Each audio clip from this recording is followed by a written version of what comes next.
आज से कुछ साल पहले भारत के म्यूचुअल फंड इंडस्ट्री में आईसीआईसीआई, एचडीएफसी, निपॉन, एसबीआई, पराग पारिक, ये जो नाम थे ये आपको हमेशा टॉप पे दिख रहे थे। फिर अचानक से दुनिया की सबसे बड़ी एसेट मैनेजमेंट कंपनी और भारत की सबसे बड़ी कंपनी का एंट्री होता है। एक कंपनी के पास भारत के 50 करोड़ से भी ज्यादा यूजर्स का इकोसिस्टम है और दूसरी कंपनी दुनिया भर से ट्रिलियन डॉलर्स मैनेज कर रही है। मैं बात कर रहा हूं जियो ब्लैक रॉक की। अब सवाल ये उठ रहा है कि आखिर में ये दोनों मिलकर भारत के म्यूचुअल फंड इंडस्ट्री में करना क्या चाहते हैं। जहां पे सारी एएमसी इक्विटी म्यूचुअल फंड से शुरुआत करती हैं, वहीं पे जियो ब्लैक रॉक डेट और कैश मैनेजमेंट वाले प्रोडक्ट से स्टार्ट किया है। क्या ये सिर्फ एक और म्यूचुअल फंड बन के रह जाएगा या आने वाले 10 साल के अंदर में ये पूरे इंडस्ट्री के रूल को बदल सकता है? और सबसे बड़ा सवाल तो ये निकल के आ रहा है, क्या जियो ब्लैक रॉक यहां से म्यूचुअल फंड जाइंट बन सकता है आने वाले 10-15 साल के अंदर में, या इन दोनों कंपनी का जो एक्सपेरिमेंट चल रहा है जियो का और ब्लैक रॉक का, ये पूरी तरीके से फ्लॉप हो जाएगा? तो पहले बात करते हैं कि ब्लैक रॉक इतना ज्यादा पावरफुल कैसे है। तो ब्लैक रॉक कोई नॉर्मल एएमसी नहीं है। ब्लैक रॉक आज के टाइम में दुनिया भर में 15 ट्रिलियन डॉलर से भी ज्यादा का एसेट मैनेज करती है। इस कंपनी की शुरुआत हुई थी 1988 के अंदर में।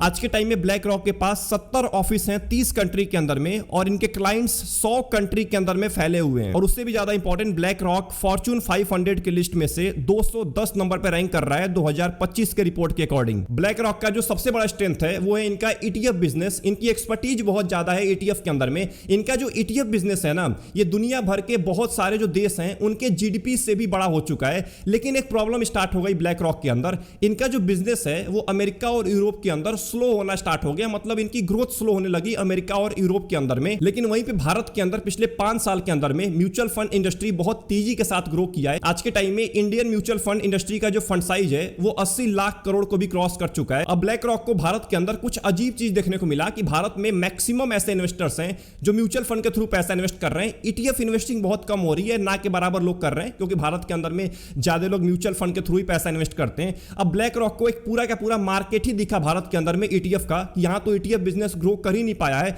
हम यहां पे अगर एंट्री करते हैं तो ईटीएफ के अंदर हम डोमिनेट कर सकते हैं। इसीलिए ब्लैक रॉक को एक ऐसी कंपनी की तलाश थी जो भारत के अंदर ऑलरेडी डोमिनेट कर रही है, जिनके ऊपर सभी लोगों का ट्रस्ट है, और उनको दिखा जियो। अब सवाल यह निकल के आ रहा है कि ब्लैक रॉक को जियो की जरूरत क्यों पड़ी? अब देखिए, ब्लैक रॉक के पास इन्वेस्टिंग की बहुत बढ़िया एक्सपर्टीज है, लेकिन भारत में ना इनका कोई डिस्ट्रीब्यूशन था, ना इनका कोई ट्रस्ट था। लेकिन जियो के पास करोड़ ऑफ यूजर्स थे जो जियो यूज कर रहे थे। जियो फाइनेंस ऐप है, माई जियो का इकोसिस्टम है और एक बड़ा ब्रांड है भारत के अंदर में। रूटर्स के अकॉर्डिंग जियो की डिजिटल रीच और ब्लैक रॉक का जो अलादीन टेक्नोलॉजी प्लेटफॉर्म है, ये मिलकर लो कॉस्ट इन्वेस्टिंग इकोसिस्टम को क्रिएट करने का प्लान कर रहे हैं। सिंपल भाषा में अगर मैं आपको बताऊं तो ब्लैक रॉक के पास एक बहुत ही मजबूत इंजन है और जियो के पास एक मजबूत हाईवे है। ये दोनों मिलकर म्यूचुअल फंड इंडस्ट्री के अंदर डोमिनेट करना चाहते हैं। लेकिन सवाल ये निकल के आ रहा है कि आखिर में इन्होंने इक्विटी फंड से शुरुआत क्यों नहीं किया? अब देखिए, भारत के अंदर कोई नई एएमसी लॉन्च होती है तो क्या करती है? वो फ्लेक्सी कैप से शुरुआत करती है, मिड कैप शुरुआत करती है, स्मॉल कैप शुरुआत करती है, मतलब वो एक्टिव म्यूचुअल फंड लेके आती है मार्केट के अंदर में।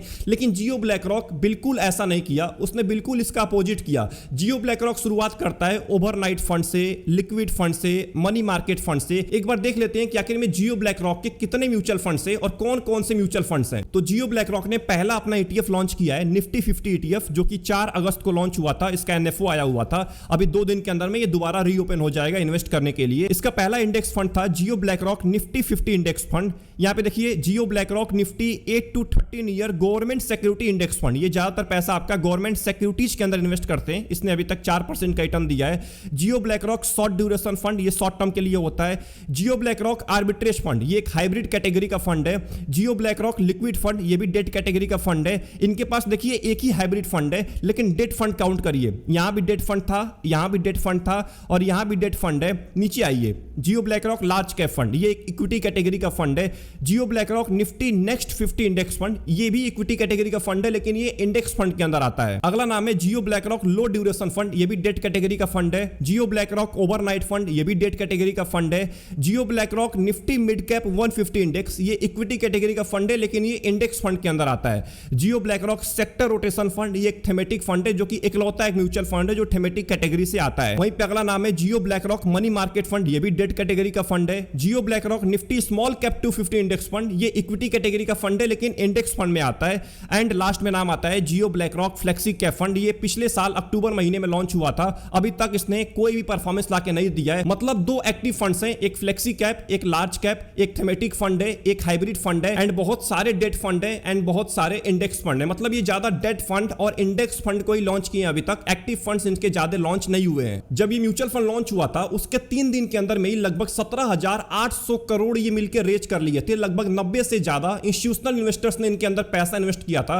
एक बार जान लेते हैं कि इन्होंने डेट फंड ही क्यों लॉन्च किया। पहला रीजन है ट्रैक रिकॉर्ड की कोई जरूरत नहीं है। अब देखिए अगर कोई नई एएमसी लॉन्च हो रही है जिसका आपने पहली बार नाम सुना है, जैसे एग्जांपल के लिए हेलियोज लॉन्च हुआ था, अबाकुस लॉन्च हुआ था, ये नई एएमसी जब लॉन्च होती है ना तो इनका एसेट अंडर मैनेजमेंट बहुत कम होता है और ये धीरे धीरे ग्रो करता है जब ये फंड्स परफॉर्मेंस देते हैं। लेकिन जियो ब्लैक रॉक को कोई ट्रैक रिकॉर्ड की जरूरत है ही नहीं। इतना बड़ा ब्रांड है दुनिया के अंदर में, भारत के अंदर में, कि जो इंस्टीट्यूशनल इन्वेस्टर्स होते हैं वो आंख बंद करके भरोसा कर देते हैं। दूसरा रीजन है जल्दी से फंड साइज को बढ़ाना। अब देखिए पहले 3 दिन के अंदर में इन्होंने जब डेट फंड लॉन्च किया था, पहले 3 दिन के अंदर में ही 17,800 करोड़ रुपए आ गए थे। इसका मतलब फंड का जो साइज है ना वो पहले दिन से बड़ा दिखने लग गया था। अब इसके वजह से क्या होता है कि जो लोग इस एएमसी को देखते हैं, जो म्यूचुअल फंड को सर्च करते हैं, उनको ये दिखेगा कि पहले दिन ही इतने सारे लोगों ने पैसा इन्वेस्ट कर दिया है, इसका मतलब ये बहुत बढ़िया एएमसी है। तीसरा रीजन है रिस्क को कम करना। अब देखिए इन्होंने डेट फंड इसलिए लॉन्च किया है, इन्होंने जानबूझ के डेट फंड लॉन्च किया था कि शुरू के अंदर में अगर लॉन्च करने के बाद मार्केट में कोई गिरावट होती है, मार्केट में कोई क्रैश आता है, उस टाइम पे अनसर्टेनिटी बहुत ज्यादा चल रही थी जब ये म्यूचुअल फंड मार्केट के अंदर आया हुआ था,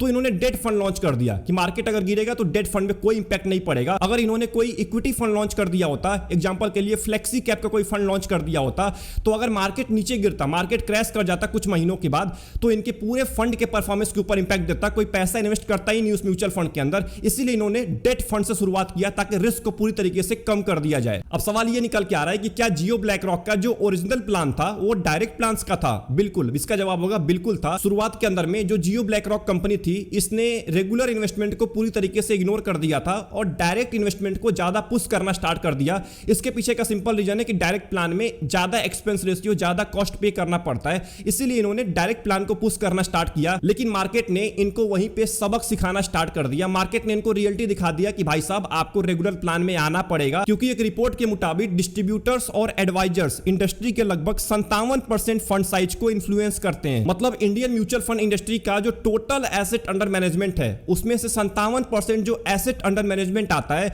वो या तो डिस्ट्रीब्यूटर के थ्रू आता है या तो किसी एडवाइजर के थ्रू आता है। मतलब जो लोग खुद से पैसा इन्वेस्ट कर रहे होते हैं ये केवल 40 से लेकर 43% ही है, बाकी या तो डिस्ट्रीब्यूटर्स हैं या तो एडवाइजर्स हैं। भारत के अंदर म्यूचुअल फंड डिस्ट्रीब्यूशन का बिजनेस बहुत बड़ा है, इसीलिए इनको मजबूरी में रेगुलर प्लान की तरफ शिफ्ट होना पड़ा। ध्यान देने वाली बात है, मार्केट ने जियो ब्लैक रॉक को बदल दिया, जियो ब्लैक रॉक मार्केट को नहीं बदल पाया है, कम से कम अभी तक। तो अब सवाल ये निकल के आ रहा है, क्या जियो ब्लैक रॉक का रियल फोकस एक्टिव फंड्स होने वाले हैं? तो मेरे हिसाब से ऐसा बिल्कुल नहीं लगता है। जहां तक मैंने रिसर्च किया है, ब्लैक रॉक जो है वो ज्यादा फोकस करता है ईटीएफ के ऊपर या पैसिव इन्वेस्टिंग के ऊपर। इसीलिए जियो ब्लैक रॉक का जो ज्यादा फोकस होने वाला है भारत के अंदर में वो ईटीएफ या तो पैसिव इन्वेस्टिंग के ऊपर होने वाला है। इन्होंने अपना पहला ईटीएफ भी लॉन्च कर दिया है, अभी कुछ दिन पहले एनएफओ आया हुआ था, निफ्टी 50 का ईटीएफ इन्होंने लॉन्च किया है। और अगर हम एक और पर्सपेक्टिव से देखते हैं तो भारत के अंदर ईटीएफ का एडॉप्शन उतना ज्यादा नहीं है, तो यहां पे एक और अपॉर्चुनिटी दिख रहा है ब्लैक रॉक को भारत के अंदर एंट्री करने का।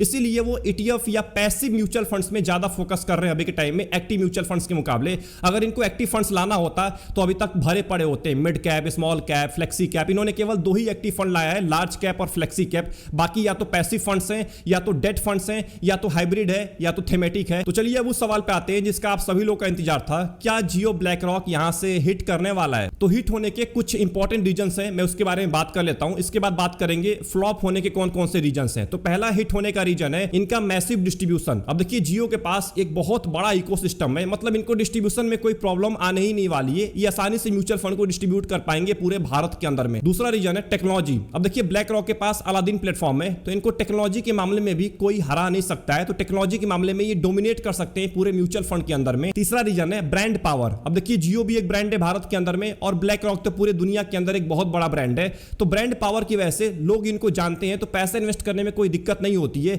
इसी के ऊपर अगला रीजन है कैपिटल। अब देखिए अगर बात करूं मैं जियो की, तो भारत के अंदर कोई भी बड़ा इन्वेस्टर, कोई भी कितना ही बड़ा इंस्टीट्यूशनल इन्वेस्टर है, अगर जियो का नाम सुन रहा है तो उसके अंदर पैसा इन्वेस्ट करेगा ही। दुनिया भर में अगर कोई ब्लैक रॉक का नाम सुनेगा तो उसके अंदर पैसा इन्वेस्ट करेगा ही, और आंख बंद करके पैसा इन्वेस्ट करेगा, क्योंकि वो बहुत ज्यादा पैसा मैनेज करते हैं, $15 ट्रिलियन कम नहीं होता है। तो इनके पास ब्रांड पावर बहुत ज्यादा है, जिसके वजह से कैपिटल बहुत आसानी से इनके पास आ जाएगा। एंड आखिरी रीजन है लो कॉस्ट। अब देखिए जियो के बारे में आप सभी लोग को पता है है ना, ये शुरू के अंदर में कम दाम से या ना के बराबर दाम से शुरुआत करते हैं। इन्होंने जियो का सिम भी फ्री में लॉन्च किया था, इन्होंने जियो का फोन भी लॉन्च किया था, उसके बाद इन्होंने फ्री का रिचार्ज देना शुरू किया, उसके बाद धीरे धीरे ये दाम को बढ़ाता है। तो इसके अंदर भी एक म्यूचुअल फंड के अंदर भी ये लो कॉस्ट वॉर स्टार्ट कर सकता है। मतलब ये हो सकता है कि फ्यूचर के अंदर में एक्टिव म्यूचुअल फंड्स लॉन्च करें, लेकिन उनका एक्सपेंस रेशियो बहुत ही कम हो, इसके वजह से लोग पैसा इन्वेस्ट करेंगे और बाद में जाके दाम को बढ़ा सकते हैं। अब बात कर लेते हैं क्या यहां से जियो ब्लैक रॉक फ्लॉप भी हो सकता है। तो इसके भी कुछ रीजंस हैं। पहला प्रॉब्लम है म्यूचुअल फंड कोई टेलीकॉम बिजनेस नहीं है। सिम बेचना और म्यूचुअल फंड को बेचना